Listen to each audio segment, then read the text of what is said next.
Hello, everyone. My name is Tiana Lucuccioni, and I'm currently going to be presenting for the children's literature course. The snapshot of the author that my choice was Bill Watterson. He is a world-renowned caricaturist and cartoonist. And just before we get started on the main PowerPoint, just to go over the fact that there's a lot of wonderful individual pieces that we'll be looking at during the presentation. I'm going to allot about 30 to 40 seconds for everyone to have a chance to read the comic for each section that's been chosen. So the message can clearly get across. I think that it bodes well for the audience members and onlookers to be a part of the comic book instead of just me reading it. You should formulate your own voice that emulates through Calvin and Hobbes. Okay, wonderful. So let's get started then. All right, so the table of contents. The table of contents are specifically named.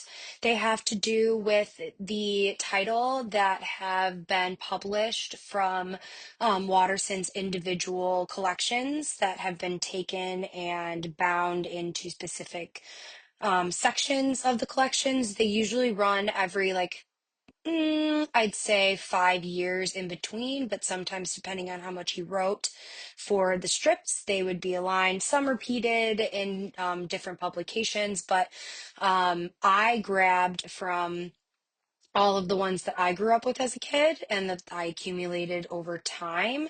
So section one is the homicidal psycho jungle cat. Section two is Weirdos from Another Planet. Section three is Something Under the Bed is Drooling. Four, Attack of the Deranged Mutant Killer Monster Snow Goons. It's a really good one. And five, The Days Are Just Packed. The image behind is a very well-known image within the iconography of Calvin and Hobbes. So we'll get to it later in the presentation, but just be aware that this specific image of Calvin getting home from school and Hobbes essentially, attacking and ambushing him like a tiger would, when before he gets into the door is actually something very well known within the piece. And there are several different strips that happen throughout the 10-year collection of Watterson's work of Hobbes and Calvin in this crazy ambushed moment. It's very well known. Okay, so let's move on to the next slide. Wonderful. All right, so our first section is Homicidal Psycho Jungle Cat, Early Life of Bill Watterson, before Calvin and Hobbes. The photo and the image that was chosen is one that has been depicted on the cover of specific pieces. Uh, Obviously, it is a paying homage to the comic strip in general because Calvin loves comic books.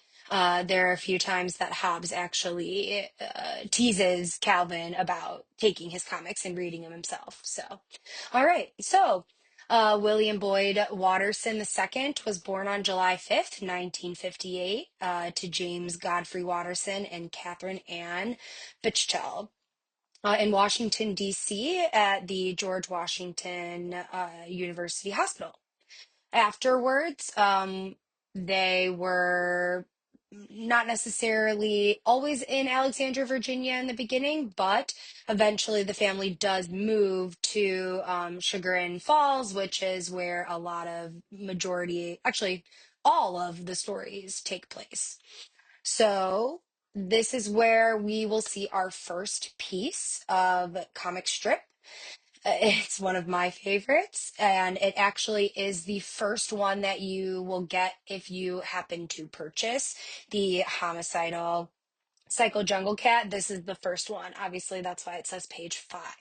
So I'm just going to give everyone a couple of seconds to enjoy it and go over it and read it and then get a feel for these two characters that we're going to go over and hopefully eventually fall in love fall in love with like I have.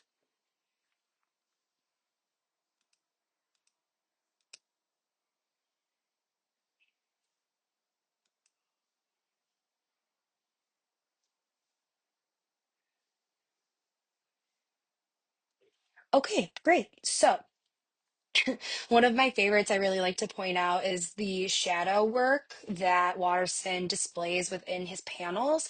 I just think that they give and they breathe so much life into the piece. It's really evident that he thought a lot about what it means to be a boy or a young child at night when you get up in the middle of the night to go do something, whether it's to get a glass of water, go to the bathroom. There are so many possible monsters and beasts lurking around the corner. So we're lucky that this one happens to be Hobbes. I think also to point out the realist nature of how he depicts the parents with the hair standing up and the 5 o'clock shadow of mom and dad. I think it's also important to note that they are known as mom and dad. They are not given a name. It's not to take away from the characters. Watterson says that it has to do with a lot of the fact that our point of view, as well as Calvin's, is Calvin, and it is mom and dad. He doesn't call them by their first name. Um, Unless, that changes for everybody when they're older, but majority of us, mom and dad, right? And that's why at the end, right, if mom and dad cared about me at all, they'd buy me some infrared nighttime vision goggles. And obviously, Hobbes just laughs. Okay, so moving on to the next slide, which goes briefly over the early childhood of our main guy, Bill Watterson. Okay, so first on the left-hand side is his high school graduation photo. And notice how everyone gets a quote underneath the photo, obviously.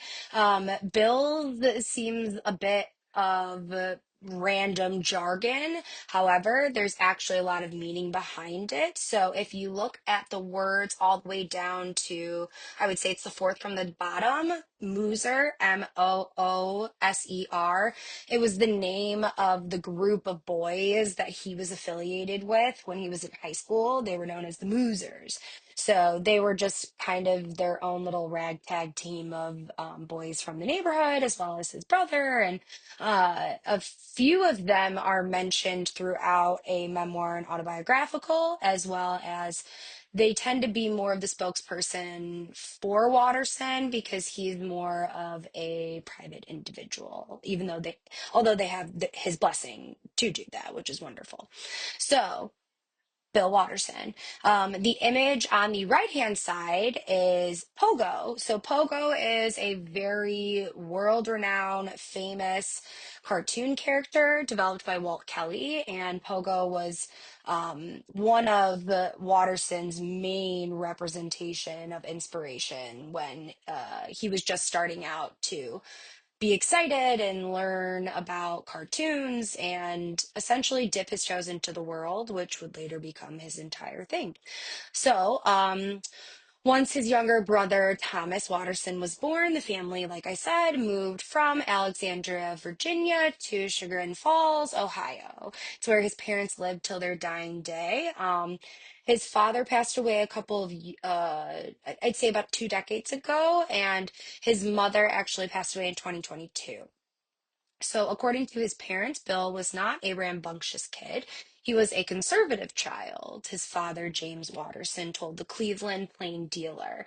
The quotation is actually from the book by Naveen Martel, and it's called Looking for Calvin and Hobbes, the unconventional story of Bill Watterson and his revolutionary comic strip, which it will be placed in the longer bibliography that will be attached to the PowerPoint. It was difficult to feed everything into the one slide at the end, and I figured it's better if there's a downloadable piece for everybody to take and thus utilize all of the links and information provided there. Okay, so next is the quote, right? So this quote is Watterson on Pogo. The medicine that Pogo is about something. Pogo talked about the quiet dignity and common sense of average man, the shortcomings of human nature, suspicion and prejudice pollution, and the bomb. It also celebrated stillness, nonsense, and the simple pleasure of a big picture.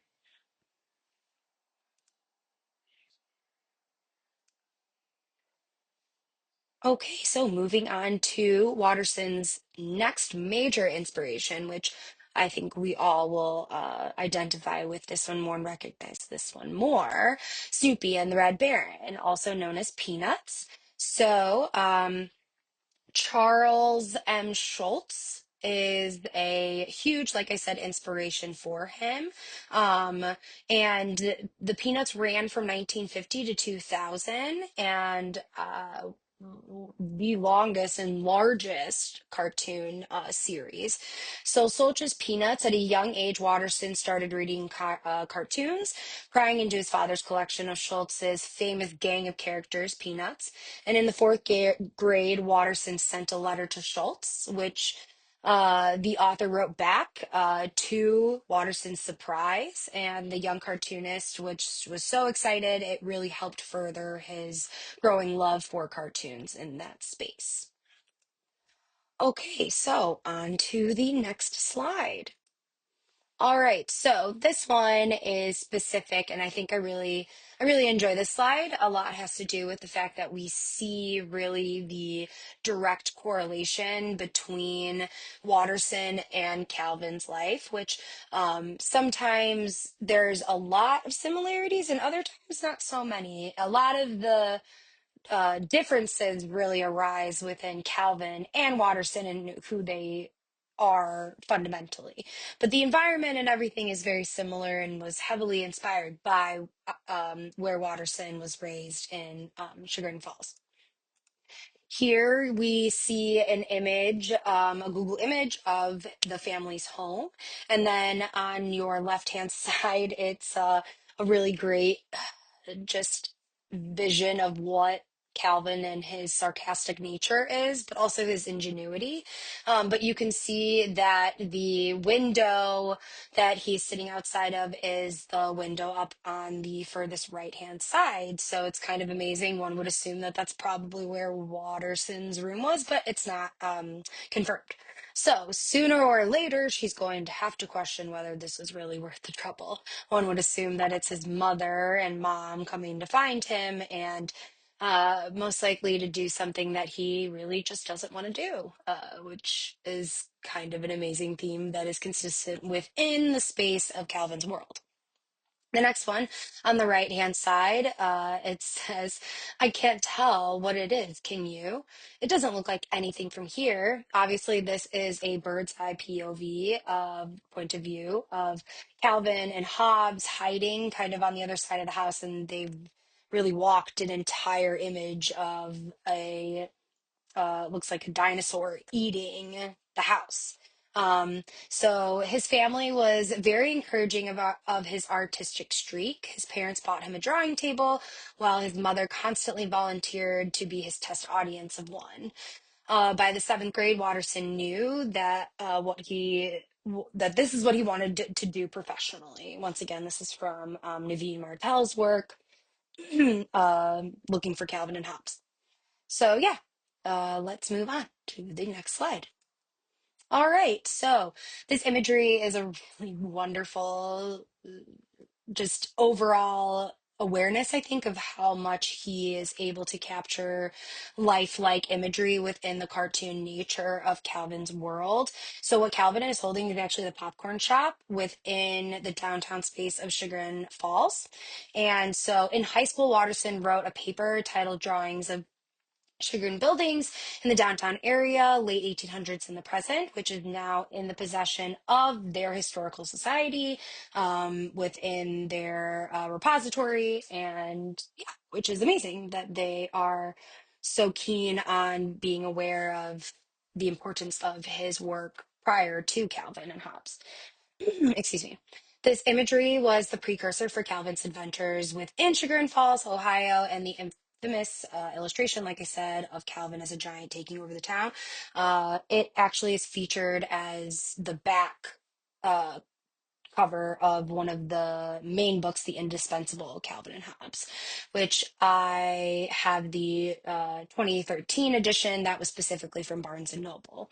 So that's where the image comes from within my mind. Yeah, which is kind of amazing. Like I said, it really just shows how accurate and wonderfully depicted Watterson's world is. Okay, keep on moving. Next, we move into the young adulthood slash early adulthood of Watterson's life when he was college graduated. Okay, so as I was saying, this is the young adult, early adulthood time of Watterson's life when he graduated high school and he attended Kenyon College, which is north of where he was raised in Ohio. And it's a very well-known established liberal arts college. Decent amount of people have gone there. Allison Janney, a few other famous cartoonists. Obviously, Watterson graduated from there himself. So this was Watterson's playground to explore art, community, and the world of cartoons. Political cartooning seemed like a profitable outlet for my cartooning. Watterson had stated in the Collegian, which was the newspaper that he worked for and did the cartoons for, which is the image right below. A lot of his image and a lot of his characters and imagery and overall stories had to do with not wanting to attend class, not wanting to pay attention to class. They are precursors to how Calvin views sitting in school and not wanting to be there and daydreaming. And that's where we get a lot of the wonderful imagery of Calvin with his teacher and just constantly getting yelled at and having to figure out what to do. So, on January 12th, 1978, it was the first time that he was interviewed and within the newspaper setting. So Harold Cartoonist says it ain't easy. Watterson contributed a portrait of himself at his drawing table, hand stained with it. And in a pile of crumpled up ideas behind him. Getting the ideas is the painful part. The drawing is the fun part. I spend hours in my room just leafing through magazines and newspapers looking for a good analogy. So Kenyon College was a really formidable time in his life. He learned a lot, and he also really enjoyed the space. There's a funny story actually about him. I guess in his first year, he set up a giant table up in the air so he was able to paint his ceiling and draw on his ceiling of his dorm room. And so for the entire year, he recreated his own version of Michelangelo's creation of Adam. I have looked, I have not been able to find a photo reference. Fear that it doesn't exist given his privacy and I just fear we won't find it. But regardless, there are many, many allegations of people saying that even the RA told him, well, you have to take it down, but I guess you could wait until the end of the semester and you just have to repaint over it, which is amazing. So I think it just really is a fun story that points to the creativity that is Bill Watterson. Okay, so the next one is just a fun little imagery to give us a what our guy looked like at this moment in time, as well as what had been discussed earlier a few minutes ago about him painting and drawing and illustrating his own versions. This one is actually from somebody. I couldn't find who, but it said that it was a part of the Collegian, and so it's their perspective of Bill, but it seems when you look up other character drawings of him, it's very accurate. So, and then we've got our little guys in the corner who are all of their different moments in life and faces and embracing in the middle, obviously, which is the greatest. So, next slide. All right. Our next section is Weirdos from Another Planet, creation of the dynamic duo. On November 18th, 1985, Calvin and Hobbes was introduced to the world, appearing in 35 newspapers around the US. And this image is honestly, I really enjoy this one. It shows the adventurous side of Calvin and the side of Hobbes in logistics, saying, I don't know why I signed up for this. So, next. All right, this is honestly, excuse me, an amazing piece to show that the influence that Hobbes has on Calvin and Calvin has on Hobbes and how much they really care about each other. The date at the bottom says May 13th, 1990. So it would have been published within the weird. weirdos from from the alien planet. So uh, here you can see, like I said, I'm going to give you guys a few seconds to look at it, and then we can keep moving.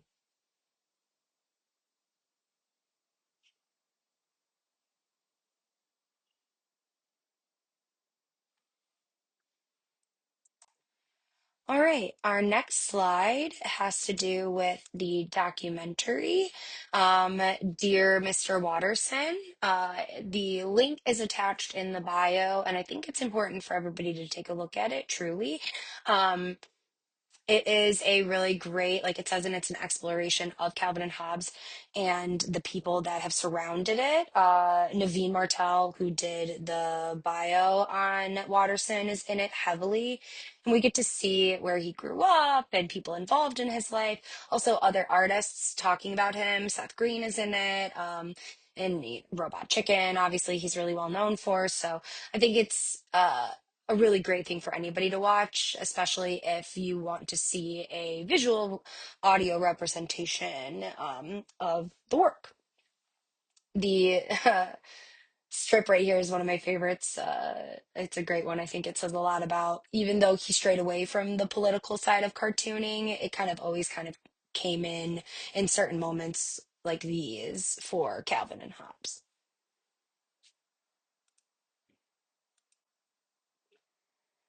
All right, the next slide is the process of comics and how did the creation come about for it. But first, we just want to go over, in case those who aren't familiar, which I wasn't, about how does a cartoonist get their strips published. So it's known as the syndication process. The cartoonists send their strips to a syndicate or a syndicate company who will work as essentially their agent for the artist, so the middleman, the management. The artist is signed to a developmental deal for a small fee. Bill Watterson made $1,000 for his, which is honestly crazy to think about now, given the significance of the work. And they work with the syndicate, who works almost like an editor till the script is ready to be sent to newspapers. And then, fingers crossed that they get picked up by newspapers and then they get published within their comic strips. So, one thing to remember though is the fact that comic strip real estate is precious, limited, and fleeting, especially with, unfortunately, the newspaper decline. Specifically printed newspaper that is happening all over the United States. And we are just lucky, I guess, that at this time they were still dedicating more than just one page for the comic strip reel. Okay, this imagery is one of the opening ones for the indispensable Calvin and Hobbes. And this format was a little bit different for Watterson. It was an individual watercolor and then with a poem at the top. So the poem is right there. And I think it does a really great job at emulating Calvin and Hobbes in a nutshell and how important their relationship is. So, explorers are we, intrepid and bold, out in the wild amongst wonders untold. Equipped with our wits, a map, and a snack, we're searching for fun and we're on the right track. Um, so, the creation, right? This was a pivotal moment in Watterson's life. He had created the pair of anti heroes, a mischievous 6-year old and his constant companion, a tiger named Hobbes, who may or may not be real. All right, so our next section is something under the bed is drooling. It's Calvin's world, and we're just living in it. This is a very well-known image within the iconography of Calvin and Hobbes. There wasn't anything on the page except for this image. There wasn't a dialogue piece. It's just them looking up into the abyss. And Calvin is always questioning his existence amongst the world. So it sparks a lot of question about how Watterson felt that as well. Our next strip is, like I had mentioned, how Calvin and Hobbes are always getting into it, and Hobbes is always ambushing him like a predator does. And I think the one thing to really remember about how great Watterson is the fact that his motion and movement within the panels and frames are, you can really feel Calvin getting kind of rocked by this moment. Uh, yeah. which I really, yeah, in the color, it's just beautiful. I think it's just done really well. Okay, Calvin was a pretty Rox's child, and Bill was a pretty quiet kid. This was his mother being quoted, Catherine Watterson. The illustration just really shows, like I said, what is the theme of the section is it's Calvin's world, and we're just living in it. So this is an illustration from Weirdos from Another Planet, which was March 1990, like I had quoted earlier. This image is from the back of the book of the homicidal psycho jungle cat. And I really enjoy this quote. It's from Watterson, and it was published in the essay that was for the Calvin and Hobbes 10th anniversary book. It says, many of Calvin's struggles are metaphors for my own. I use Calvin as an outlet for my immaturity, as a way to keep myself curious about the natural world, as a way to ridicule my obsessions, and as a way to comment on human nature. Let's move on to the next one. There are two versions of Hobbes. uh, and it is discussed amongst Watterson several times, but I think this quote really emulates the dynamic. So the two versions of Hobbes is something misunderstood. I don't think of Hobbes as a doll that miraculously comes to life when Calvin's around. Neither do I think of Hobbes as the product of Calvin's imagination. Calvin sees Hobbes one way, and everyone else sees Hobbes another way.